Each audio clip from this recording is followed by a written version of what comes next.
Hello everyone, সবাই কেমন আছেন? আশা করছি সবাই খুব ভালো আছেন। আমার চ্যানেলে সবাইকে স্বাগত। তো দেখো বন্ধুরা, ছাদে চলে এসেছি। ড্রাগন গাছের সাথে আর একটা আদা গাছ হয়েছিল। আদা গাছ না লাগিয়েও আমি আদা গাছ হয়েছে। তো আগের বছর একটা আদা গাছ লাগিয়েছিলাম, তো তা থেকেই এবছর লাগাইনি, তো তা থেকেও দেখি হয়েছে। তো যাই হোক, তো আদাটা আজকে তুলবো। তো কতটা আদা হয়, আদা বেরোয়, তো তোমরা পুরোটাই সঙ্গে থাকো, কেউ স্কিপ করো না, দেখতে থাকো। তো আমি ভাবতেই পারিনি যে এতটা আদা বেরোবে। তো দেখো, তোমাদের দাদাভাই অনেক চেষ্টা করছে, তো এত ড্রাগন গাছের শিকড় হয়ে গেছে না, তো আদাটা তোলাই যাচ্ছে না। তো যাই হোক, আদা তুলতে গিয়ে তো আমাদের কাস্তেই ভেঙে গেল। তো অনেক চেষ্টা করার পর দেখো ফাইনালি আদাটা পেয়ে গেলাম হাতে। আর আমি দেখো আদা দেখে তো অনেক খুশি হয়েছি। তো আমি ভাবতেই পারিনি যে এতটা পরিমাণে আদা পাবো। প্রায় 500 গ্রামের মতো আদা হয়েছে।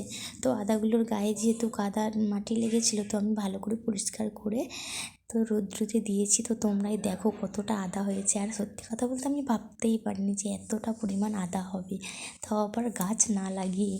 তো কেমন লাগলো ভিডিওটা অবশ্যই জানিও।